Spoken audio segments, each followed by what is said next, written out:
para que se pueda trasladar esto que voy a empezar a comunicar ahora en la introducción, y que el concepto espiritual de lo que Dios nos quiere trasladar pues llegue puro, completo, cabal a cada corazón. Amén. Así que vamos a depender ahora de la asistencia de nuestro Señor. ¿Por qué es tan importante esto? Porque ya no hay mucho más tiempo. Cristo viene pronto. Entonces, esta verdad eterna nos tiene que hacer clic en nuestro interior. Se nos tiene que abrir los ojos y darnos cuenta. Se nos tiene que revelar exactamente de qué se trata esto que desarrollamos como cristianos. Y sobre todo, de qué se trata este tramo final de la iglesia antes de la venida del Señor. Si te hace clic, si se te abren los ojos, ya la hicimos. Ahí ya vamos a estar en otras condiciones, mucho mejores. Es como cuando ibas a la escuela y viste que te explicaban sobre, por ejemplo, matemática, algún tema de matemática. Yo donde me trabé en la secundaria era cuando llegaron, mire cómo me trabé, que ni me acuerdo cómo se llama, pero eran unas operaciones así, medio raras. No me acuerdo ahora. Pero sí, lo que me acuerdo es que más o menos venía bien en matemática, pero cuando llegó ese tema, algo relacionado con fracciones, y empezaban los casos, los diferentes casos de cómo resolver estas operaciones, no entendía. Y podía estar hablando el profesor, pero no la cazaba, ¿viste? Más o menos agarraba una cosita, otra, pero no lo entendía. ¿Le habrá pasado alguna vez en la escuela? Hasta que un día puede que el mismo profesor, o en algunos casos puede que un compañero te lo explicó desde otro lugar, con otras palabras, o puede que cambiaron de profesor. No sé si les ha ocurrido que hay profesores como que tienen el don, ¿no? Y de repente te lo explicaron y ¡prum!, se te abrió la cabeza, ¿no? Dice, ahora sí lo entiendo. Y cuando te hace clic, cuando te das cuenta, qué lindo que es, porque ahora ya estoy mejor parado y entonces puedo comprender cabalmente de qué se trata. Bueno, así es lo que estoy sintiendo con este tema. Necesitamos que nos haga clic, que comprendamos, que espiritualmente hagamos, de esto se trata. Y si te hace clic en tu interior, hermanos, habremos dado unos cuantos pasos adelante. Así que le ruego al Señor que Él nos revele su palabra. ¿Amén? Ok. Los que anotan, los cuales deberíamos ser todos, porque venimos a la casa de Dios a aprender, no solo a escuchar. Los que anotan, anoten este título y en esto nos vamos a basar. Recuperando el ensamble. Recuperando el ensamble.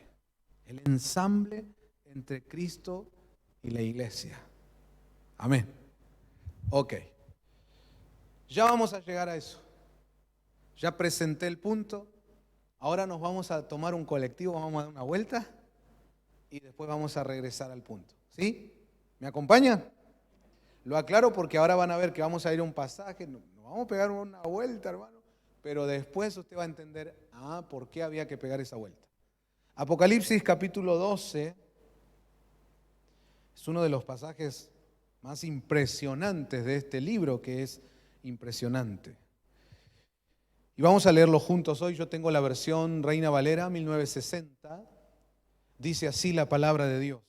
Apareció en el cielo una gran señal, una mujer vestida del sol con la luna debajo de sus pies y sobre su cabeza una corona de 12 estrellas. Y estando encinta, atención, estando encinta, clamaba con dolores de parto, en la angustia del alumbramiento. También apareció otra señal en el cielo. He aquí un gran dragón escarlata que tenía 7 cabezas y 10 cuernos, y en sus cabezas 7 diademas, y su cola arrastraba la tercera parte de las estrellas del cielo y las arrojó sobre la tierra. Y el dragón se paró frente a la mujer que estaba para dar a luz, a fin de devorar a su hijo tan pronto como naciese.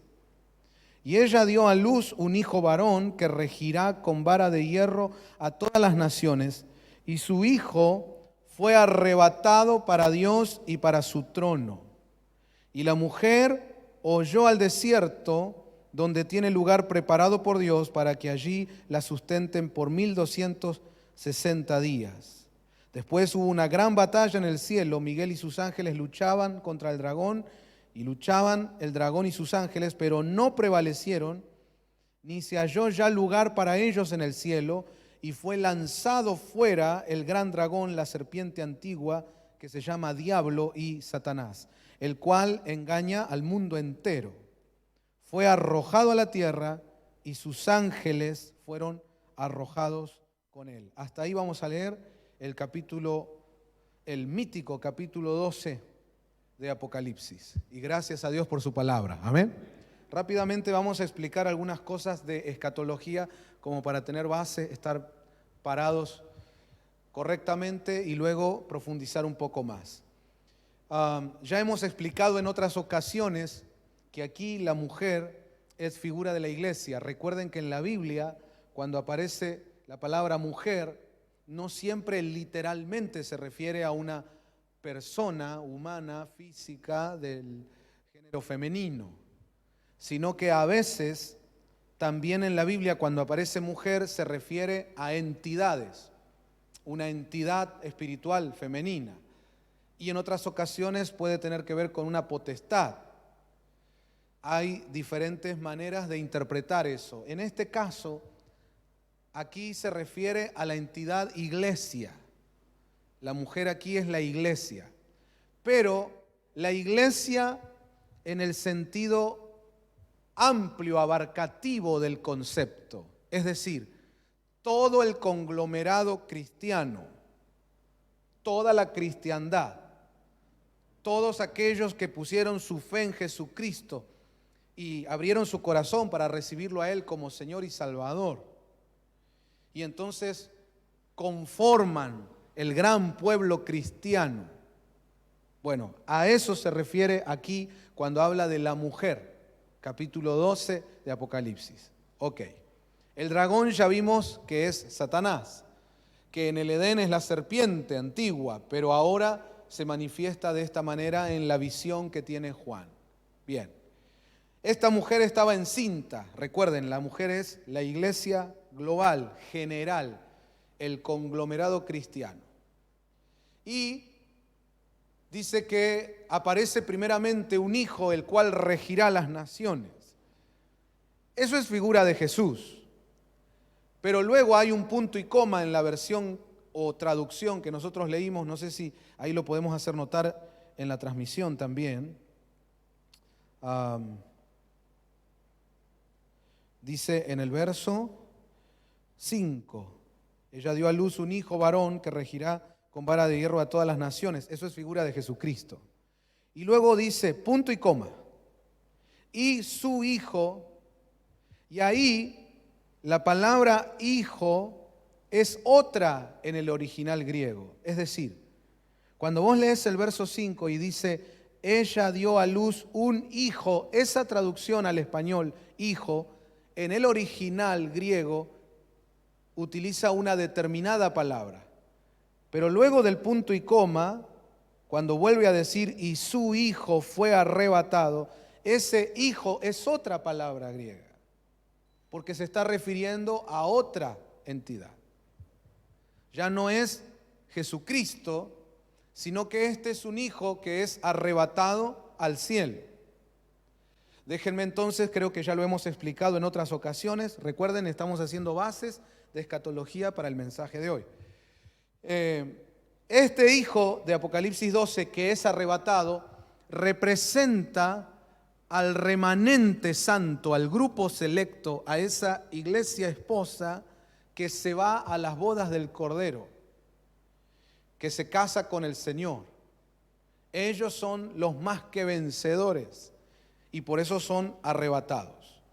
Pero como lo hemos leído, luego la mujer, es decir, el conglomerado cristiano, la iglesia global, vuelve a la tierra, es llevada al desierto.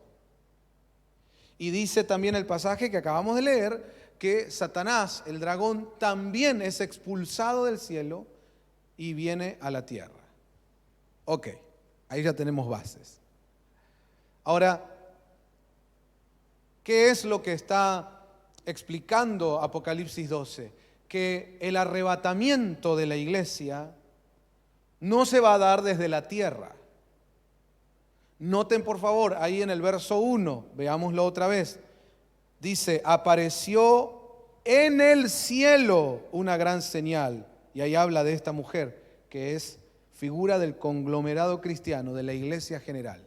¿Dónde se da esta visión? ¿Dónde ocurre esto que leímos? Que está encinta esta mujer, que da a luz, que ese hijo es arrebatado, luego ella es enviada al desierto, el diablo también es expulsado del cielo y enviado a la tierra. Ok, ¿dónde se da esto? Ahí está clarito en el verso 1, en el cielo. ¿Dónde se da, iglesia? En el cielo. Entonces, la teología tradicional nunca, o que yo sepa, nunca hizo hincapié en esto, y por eso la mayoría no lo maneja. Y lo que se cree en general es que el arrebatamiento de la iglesia se da desde la tierra. Pero a la luz de este pasaje, como de otros más, y incluso cuando lees el pasaje de Tesalonicenses que habla que los muertos en Cristo resucitarán primero, luego nosotros somos levantados a las nubes al encuentro con nuestro Señor. Pero entonces el detalle es este: toda la iglesia, todo el conglomerado cristiano va a tener una experiencia en el cielo. Tesalonicenses dice en las nubes, las regiones celestes, vamos a decirle nosotros dimensión celestial. Ahí, de todo el conglomerado cristiano, va a haber un remanente, un grupo representado aquí por ese niño, ese hijo, que es arrebatado. De ahí, de las nubes, de la dimensión celestial, es llevado a las bodas del Cordero. ¿Qué pasa con el resto de la iglesia que no aprobó, que no calificó? Pues regresa a la tribulación. Entonces aquí hay algo interesante. Todos los cristianos vamos a tener la experiencia de pasar por esta región celestial donde está lo que la Biblia llama el tribunal de Cristo, el bimá de Cristo. Todos vamos a tener claro esto. En el momento que se dé el arrebatamiento, todos vamos a tener la experiencia de estar en esta dimensión celestial y pasar frente al tribunal de Cristo. Y ahí en el tribunal de Cristo se decide, según como nosotros hayamos vivido, quiénes son parte de ese remanente santo que se va a las bodas del Cordero y quiénes no son parte de ese remanente y vuelven a la tribulación. Ahora, aclaración. Todos son salvos. La salvación ya la tienen todos porque creyeron en Jesús. ¿Dice amén? Acordate que la salvación es un regalo de Dios. ¿Qué es la salvación? Así que ese regalo Dios nos lo dio por gracia. Ya lo tengo, soy salvo por haber creído en Cristo. Amén. Pero arrebatamiento no es un regalo, es un galardón. Eso es otra cosa. Y por muchos años la cristiandad confundió salvación con arrebatamiento, como que dentro de la salvación está incluido el arrebatamiento, y no es así. Salvos ya somos todos, es decir, tenemos asegurada una eternidad con el Señor. Ahora, allá en la patria celestial, la eternidad va a ser desarrollada en distintos grupos, no somos todos lo mismo. Y hay un grupo que es la iglesia esposa, la que se casa con el Señor. Recuerden que veníamos hablando de ensamble, la que está unida al Señor. Ese es un grupo. En Cantares lo expresa así. Dice que están las vírgenes, que están las concubinas, están las doncellas, están los valientes que tienen espadas sobre sus muslos. Hay diferentes grupos, pero mi amada es una sola. Ese es un grupo selecto. El que se va con el Señor a las bodas. Pero el resto de los cristianos que no son parte de ese grupo siguen siendo salvos, solo que pertenecen a otros grupos de salvos. ¿Me siguen? Ok. Entonces, cuando llegue ese día, todos vamos a tener la experiencia de estar en esa región celestial, de presentarnos ante el tribunal de Cristo. Quiero que pienses en esto un minuto. Tú y yo vamos a tener que presentarnos ante el tribunal del Señor y dar cuentas de lo que hicimos siendo cristianos. Cuando no éramos cristianos, cuando no conocíamos al Señor y andábamos pecando y dice la Biblia, estábamos muertos en delitos y pecados. Eso ya fue solucionado en la cruz del Calvario. Pero ahora que yo tengo a Cristo, toda mi vida cristiana, un día yo voy a tener que dar cuenta de eso. Ya siendo cristiano, ya conociendo al Señor, ¿qué hice con mi vida? ¿Qué hice en mi vida? ¿Cumplí el propósito de Dios? ¿Hice lo que el Señor me mandó a hacer? ¿Estuve en los caminos del Señor o me desvié? ¿Qué hice? Pues ahí es donde todos vamos a dar cuenta delante del tribunal de Cristo. Todos. Y entonces en el tribunal se decide quiénes son ese grupo que sí califican, que sí son sin manchas ni arrugas, que se han consagrado, que han estado unidos a Cristo de verdad, y eso están representados en ese hijo de Apocalipsis 12 que es arrebatado. Pero el resto de la mujer de la iglesia general que no calificó vuelve a la tribulación. No va a participar de las bodas del Cordero, sino que vuelve a la tribulación. Bueno, descansemos un poquito, vayamos masticando. Para mí es importante que tenga bien claro esta base de escatología para ir al punto que tenemos que ir hoy. Por muchos años tal vez no se hizo foco en este punto. El arrebatamiento no es de la tierra, no, sino que toda la cristiandad, por decirlo de una manera, será levantada al cielo, pero me gusta más decir, tendrán todos una experiencia en la región celestial donde está el tribunal de Cristo. Todos van a pasar por el tribunal de Cristo, ahí se decide quién aprueba, quién no. Y los que aprobaron, a ellos sí se los llevan. De esa región de las nubes, si quiere llamarle usted así, como dice Tesalonicenses, de esa región, de esa dimensión celestial, los que aprobaron son llevados a las bodas del Cordero. Los que no, son regresados a la tribulación. Esa experiencia para acá, para este plano terrenal, puede tomar un segundo. Allá, en el otro plano, puede ser algo que traduciéndolo al tiempo cronos nuestro, podría ser como si fuera 2 días o una semana o quién sabe cuánto. Acordate que la Biblia dice que para Dios un día son como 1000 años y 1000 años como un día. Entonces, la forma de medir el tiempo es distinta de este lado, acá en el plano terrenal, y del lado del plano celestial, muy diferente. Entonces piense, todos vamos a pasar por el tribunal de Cristo. Los que aprueban se van a las bodas, los que no regresan aquí a la tierra a quedarse en la tribulación. Pero eso acá en el plano terrenal pudo haber tomado un segundo, así, un abrir y cerrar de ojos. Y ahí es cuando habrá gente que la tomarán como desaparecidos en el mundo.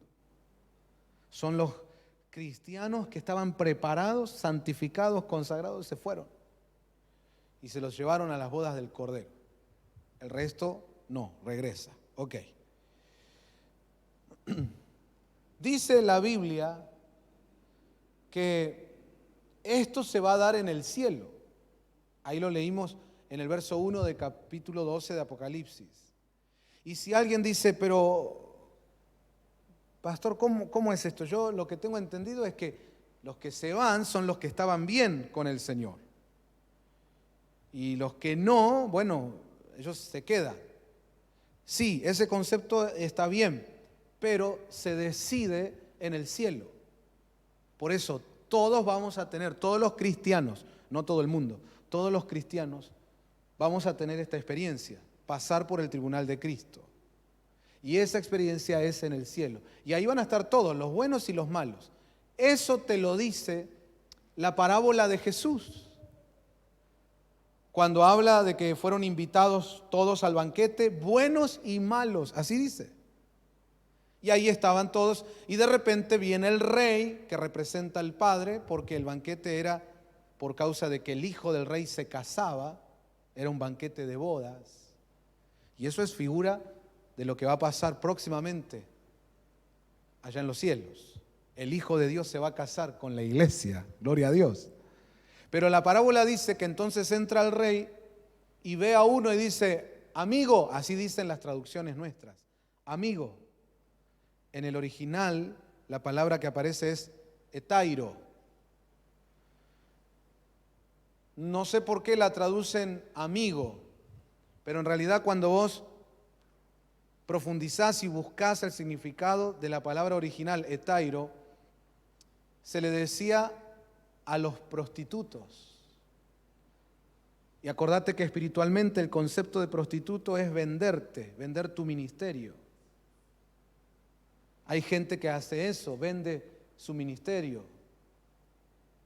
Se vende, no se consagra al Señor, sino que si le ponen plata o le dan los placeres que quiere o la fama que anhela, vende su ministerio. Hetairo le dice, amigo, dicen las traducciones nuestras, ¿no? ¿Cómo entraste a las bodas, al banquete, sin los vestidos de boda? Eso es cobertura, vestidura espiritual. Y entonces ahí se toma la decisión de sacarlo del banquete y llevarlo a las tinieblas de afuera, dicen muchas traducciones. Eso es referencia a la tribulación. Es lo que estamos explicando hoy de Apocalipsis 12. Estamos todos allá en el bimá de Cristo, pero ahí algunos, como no califican, como no hicieron las cosas bien, como no tienen las vestiduras que deben tener, son tomados y regresados a la tierra a que se queden a la tribulación. Pero otros ahí en el bimá de Cristo sí son calificados, iglesia sin mancha ni arruga, y de ahí, de ese plano celestial, se lo llevan a las bodas del Cordero. Amén. Todo esto se da en el plano celestial, en la región celestial. Acordate qué importante es saber esto, porque vamos a pasar por ese tribunal. Todos. ¿Oyó lo que dije? Todos. Y vamos a tener que dar cuenta de qué hicimos con nuestra vida. Ok. Tenga en mente ese tribunal. Y ahora, teniendo en mente eso, acompáñenme por favor a ver este pasaje de Primera de Juan, capítulo 2, versículo 2. Perdón, Primera de Juan 2, 28. Yo tengo la versión Reina Valera, 1960. Presten atención a esto. Miren, dice, y ahora, hijitos, permaneced en Él, para que cuando se manifieste, tengamos confianza, para que en su venida no nos alejemos de Él avergonzados. Atención, porque ahora vas comprendiendo mejor las cosas y, por ejemplo, podemos comprender mejor este versículo. ¿Cómo es eso?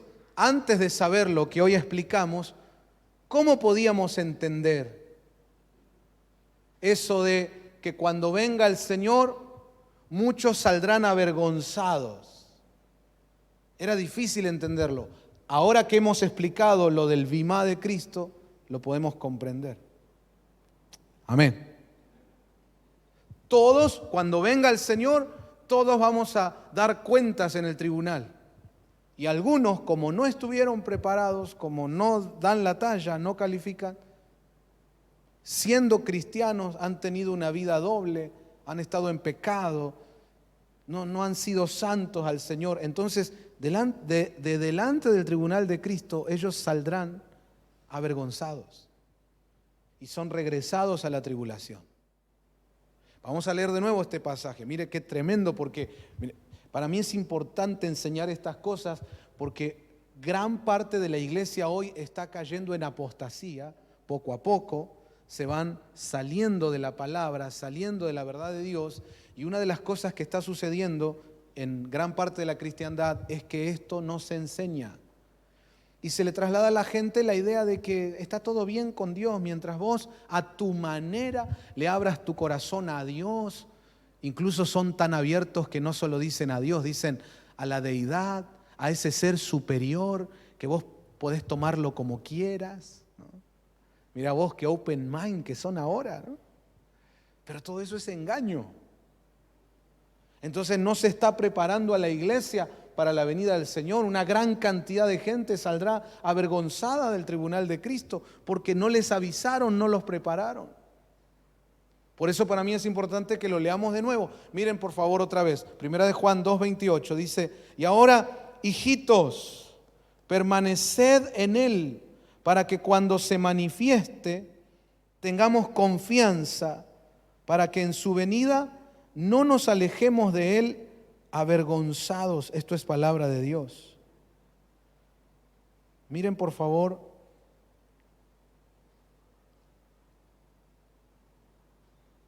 que aquí hay una clave.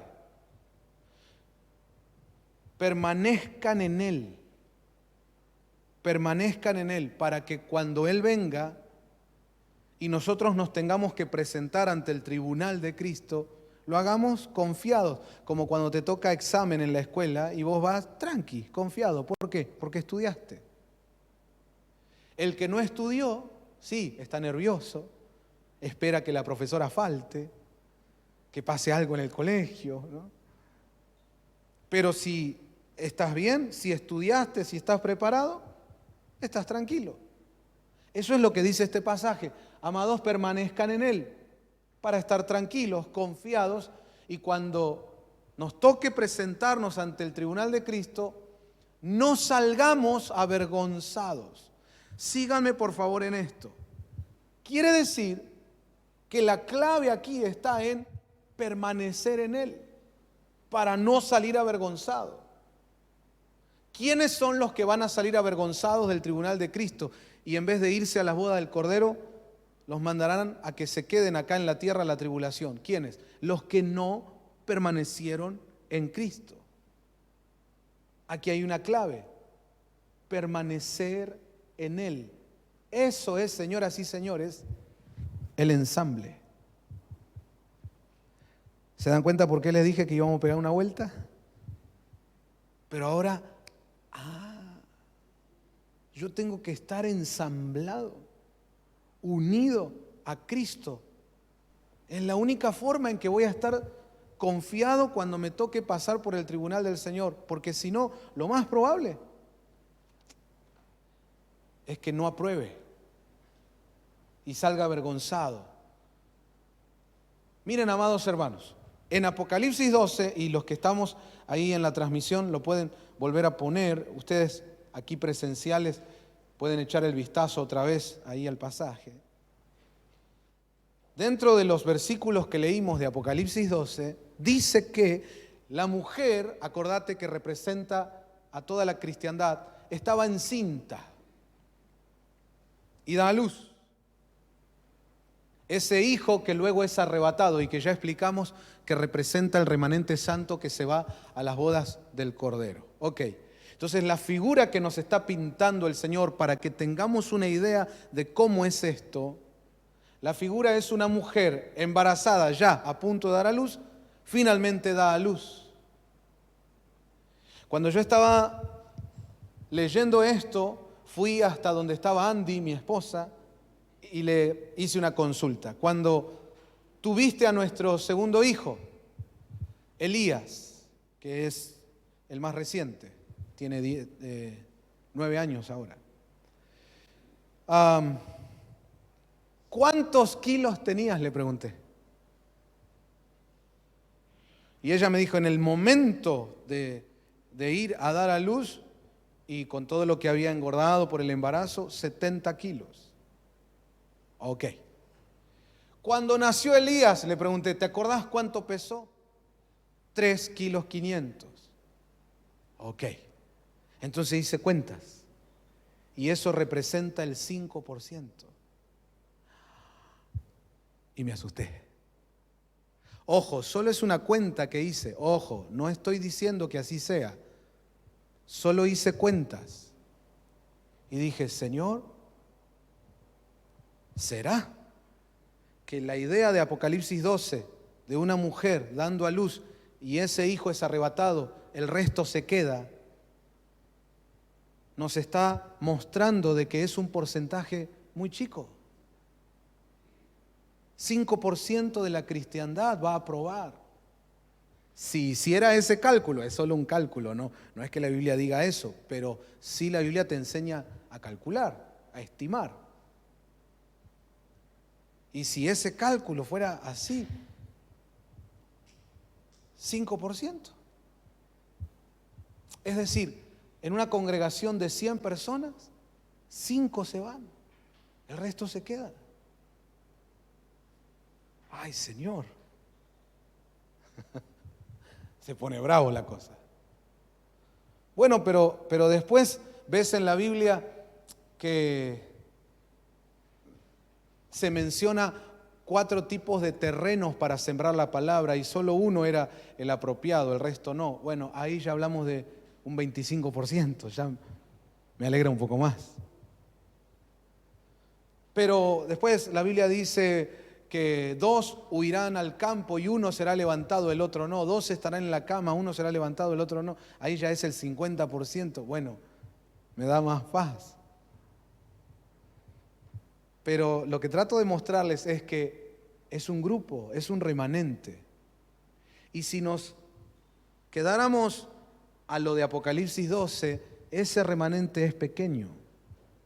Es un porcentaje menor. De 100, solo 5 calificarían, haciendo ese cálculo, ¿no? Bueno, mi pregunta hoy es, si eso sucediera ahora, ¿tú entrarías dentro de ese grupo? ¿Calificarías para ser del remanente que se va con el Señor? Siendo sincero. Y si uno con sinceridad dice, me parece que yo no estoy listo. La verdad, no estoy totalmente consagrado, santificado. Hay un montón de cosas en mi vida desordenadas. Si el Señor viniera hoy, no sé si entraría dentro de ese grupo tan pequeño. Y si somos sinceros, hermanos, la mayoría de nosotros podría decir, es imposible, la vara está muy alta. ¿Cómo hacemos entonces? Aquí está la clave, diga conmigo, recuperar el ensamble con Cristo. Amén. Dice ahí, y lo vuelvo a leer por tercera vez, hijitos, 1 Juan 2:28, permaneced en Él, ese es el ensamble, es decir, permanecer en Él significa que yo, el día que vine a Cristo, yo me uní a Él, por eso di el paso del bautismo en aguas, entre paréntesis, el que no está bautizado en aguas, tiene que bautizarse. En ese paso yo me uní a Cristo. Y ahora empecé a seguir una vida cristiana, es decir, a caminar con Dios, pero lo que le pasa a muchos cristianos es que ya no permanecen, pierden el ensamble, Sí creen en Él, sí asisten a la iglesia, sí de vez en cuando leen la Biblia, tienen sus momentos de oración, pero perdieron su unión, su ensamble con Cristo. Esos, cuando el Señor venga, saldrán avergonzados. Entonces, ¿qué tenemos que hacer? Diga fuerte conmigo: recuperar el ensamble. Y ahí dice: permaneced en Él, para que cuando se manifieste tengamos confianza, para que en su venida no nos alejemos de Él avergonzados. ¿Cuál es la clave? Permanecer en Él, no perder el ensamble. Permanecer en Él, no perder el ensamble. Ok, Señor, ¿cómo hago para permanecer en ti? Ahí aparece la Biblia otra vez. Y dice, y esto tiene relación con lo que vamos a vivir mañana domingo. Dice la Biblia: el que come mi carne y bebe mi sangre permanece en mí y yo en él. Entonces nos han dado una, si quiere usted, herramienta, una manera gloriosa para poder permanecer en Él, para recuperar el ensamble. Y esa manera, esa herramienta es con la ministración de la Santa Cena. Ahora, si con esto, hermanos, familias, iglesias que no celebraban la Santa Cena como se debe celebrar, incluso algunos la hacen cada tanto y tienen sus explicaciones ahí que son de muy, muy flojo argumento, pero si con esto no revalorizan la administración de la Santa Cena, ya no sé qué se les podría decir. Y hermanos, me da gozo compartir esta palabra hoy como preparación para la Santa Cena de marzo del 2021, año de recuperación, porque hemos de recuperar el ensamble.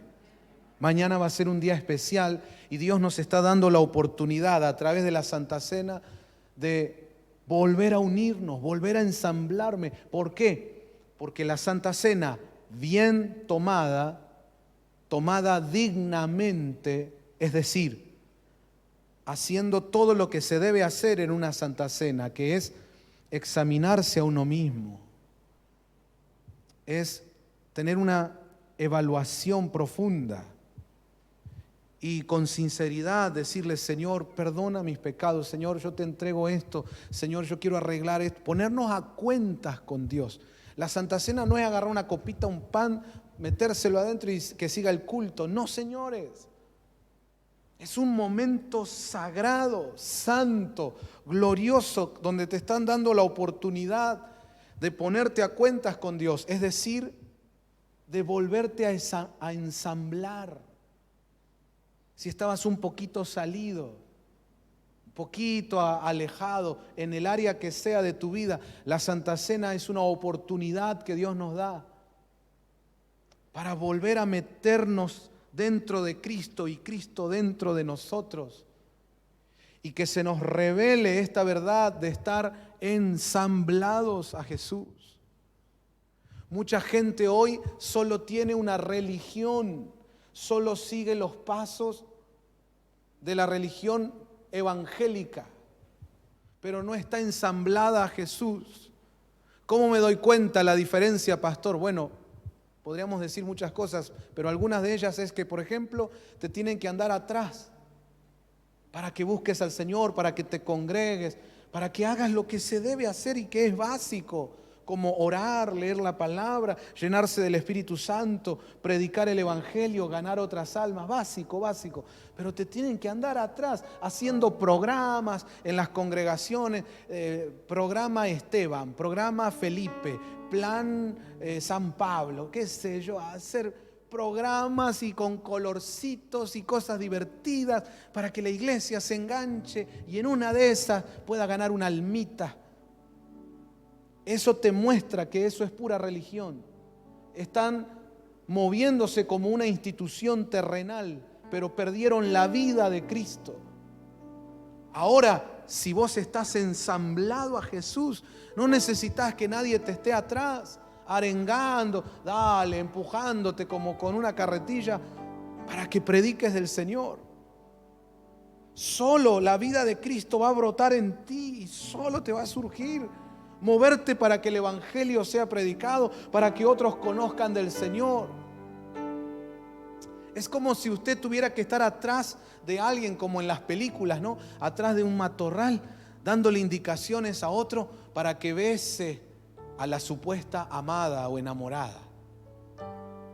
Y ahora hace así, y ahora decile esto, y ahora acerca tus labios. Y si hay que andar diciendo, qué estupidez eso, pero ahora a alguien que está enamorado no hay que andar diciéndole nada. Solo le brota. Ir donde está su amor y unirse a su amor y casarse con su amor. Nadie le tiene que estar atrás. Hace locuras, hace aún lo imposible por amor. Hermano, ¿estás ensamblado a Cristo o solo tienes una religión? Cuando venga el Señor, en el tribunal no nos van a preguntar, ¿usted qué es? ¿Católico, evangélico? No. Lo que van a ver es si estamos unidos a Cristo. Por eso dice, permaneced en Él. ¿Cómo hago para permanecer? Bueno, hay una ayuda que nos enviaron, entre otras cosas, la administración de la Santa Cena. Para que esa sangre poderosa, para que el cuerpo de Cristo te ministre todo lo que tú necesitas, a fin de que estés unido, ensamblado a Cristo. Vamos, digan conmigo, llegó el tiempo de recuperar el ensamble. Así, mire, así. Hay cosas en tu casa que están ensambladas y ahí de por medio hay soldadura, hay un trabajo hecho muy bueno y por eso funciona eso. Pero un día ese termotanque empieza a perder, o ese aparato que tiene que cumplir determinada función no la cumple porque lo que tenía que estar soldado se desoldó. Hay que ensamblarlo otra vez. Tienen que fundirse las cosas y estar unidas. Así, mire, así. Así es con Jesús. Tú tienes que estar ensamblado a Él. Amén. Y eso es lo que Dios quiere hacer este fin de semana con nosotros. Recuperar el ensamble. Creer, crees. Amar a Dios, sí, lo amás, aunque obvio que hay que amarlo cada vez más. Congregarte, bueno, aquí estás, te estás congregando.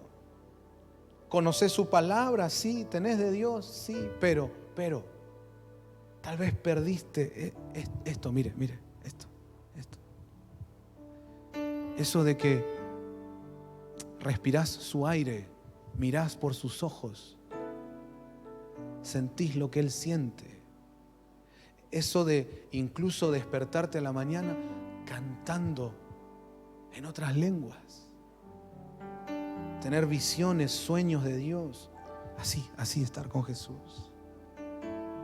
Si perdiste esto, Dios hoy quiere darte la oportunidad de recuperar.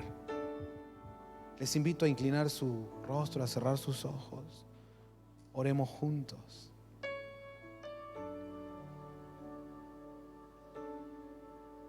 Te pido, hermano, hermana, le pido a la iglesia, a la casa MCN, oren conmigo.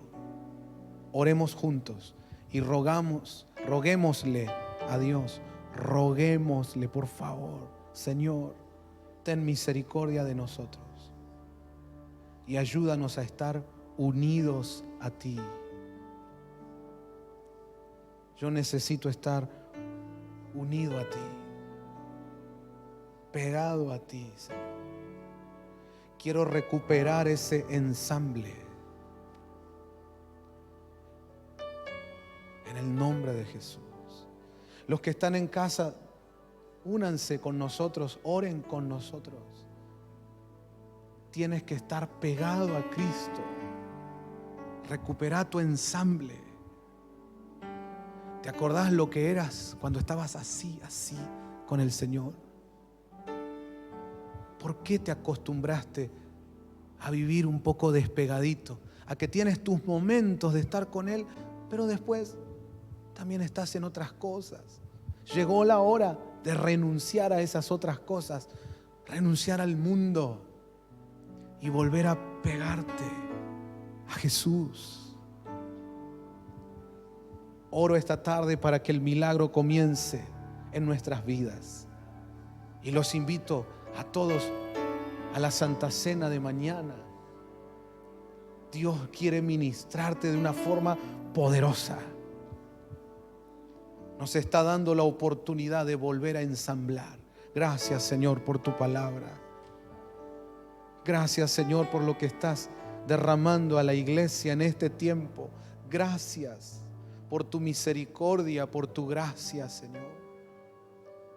Porque sin tu ayuda, ¿cómo podríamos lograrlo, Señor?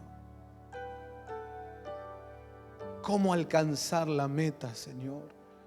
¿Cómo llegar a ser de ese remanente sin tu ayuda, sin tu gracia, sin tu amor, Señor? Hoy declaramos que somos dependientes de tu gracia. Sí, Señor. Ahí donde estás en oración, decíselo con todo tu corazón. Yo dependo de ti, Señor, dependo de tu gracia, dependo de tu misericordia. Te ruego, Dios, actúa en nuestras vidas, actúa en nuestras vidas, Señor. Obra en mí. ¿Qué sería de mí si no me hubieras alcanzado?